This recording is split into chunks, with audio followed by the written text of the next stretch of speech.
I didn't expect the first cut of the night to come from her. Her voice sliced straight through the clinking glasses and low restaurant chatter, sharp enough to draw every pair of eyes toward me. "Don't ask him about his career," my wife's sister laughed too loudly to be accidental. "It's too embarrassing." A cheap shot wrapped in a joke, a familiar pattern. Across the table, her new boyfriend Daniel didn't laugh. He just watched me with an unreadable calm, like he already knew how the night would end. I stayed still, let the insult hang. My wife gave me that tight warning smile she'd mastered.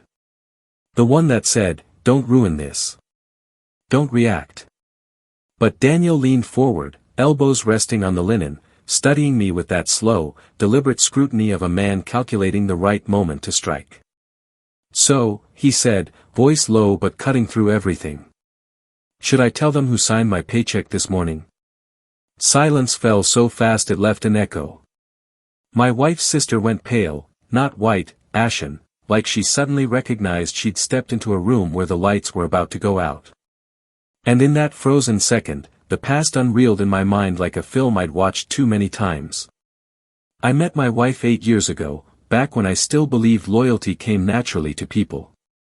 She was all soft laughter, soft eyes, soft promises. I thought softness meant safety. Her sister, Lena, was different, sharp edges and competitive smiles. The kind who hugged you while checking the price of your watch. I ignored the tension back then. I chalked it up to personality. Family, I kept telling myself, has room for friction. For a while, I was right. In those early years, my wife held my hand like she meant it. She believed in the company I was building. At least I thought she did. But success has a strange way of making some people resentful, especially the ones who expected to have more and did less. The shift was subtle at first. Whispers behind closed doors, her phone lighting up with messages she angled away from me. Lena visiting more often, bringing wine and stories and a strange electricity that made the air feel charged. Then came the night I walked into the kitchen and heard them arguing. "She won't leave him unless she knows she'll be taken care of," Lena hissed. "She deserves better. He'll never be enough." My wife didn't argue. She just stayed quiet. Silence, I've learned, is its own confession.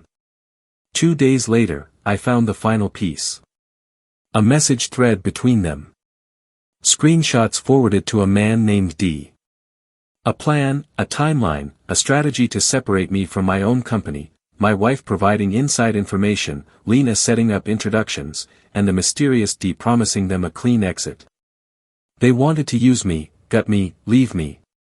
When I realized who D was, the same Daniel now sitting across from me, I almost laughed. Not because of the betrayal, but because of how small the game suddenly became. I didn't confront them.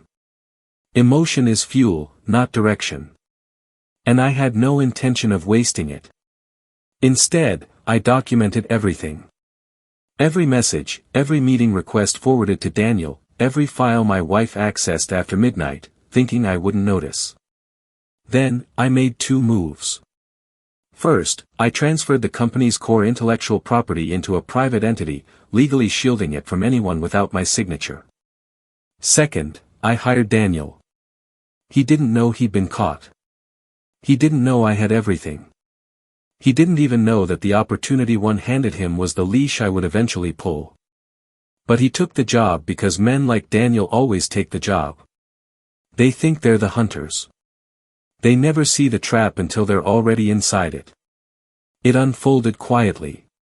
HR documented his access logs, each unauthorized entry into files my wife had told him to look for.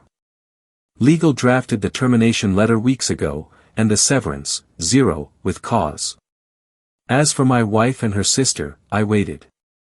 Not because I wanted them to suffer, but because panic is always more effective when it blooms slowly. We sat at dinner tonight because they invited me. They thought the plan was still alive. They thought Daniel had come to celebrate. They had no idea I already owned the ending. At the table, Daniel finally broke the suffocating silence. Should I tell them who signed my paycheck this morning? Lena blinked. What? What are you talking about? He looked directly at her, then at my wife. He's my boss. Has been for weeks. And today he fired me. Her mouth fell open. My wife's fork slipped from her fingers.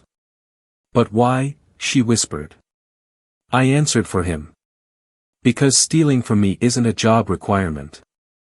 The color drained from both of them. The illusion snapped clean in half.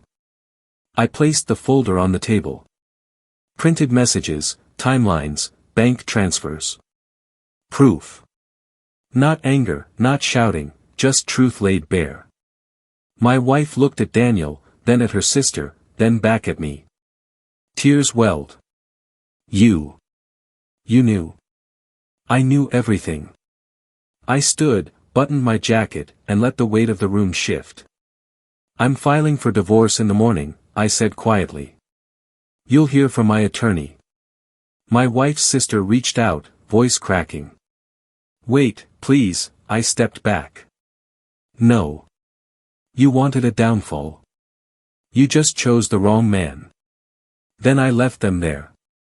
Two women who thought they were playing chess when they'd never even understood the board. Justice doesn't always roar. Sometimes it simply walks away while the guilty choke on the silence. And that silence tonight was the sweetest sound I've ever heard.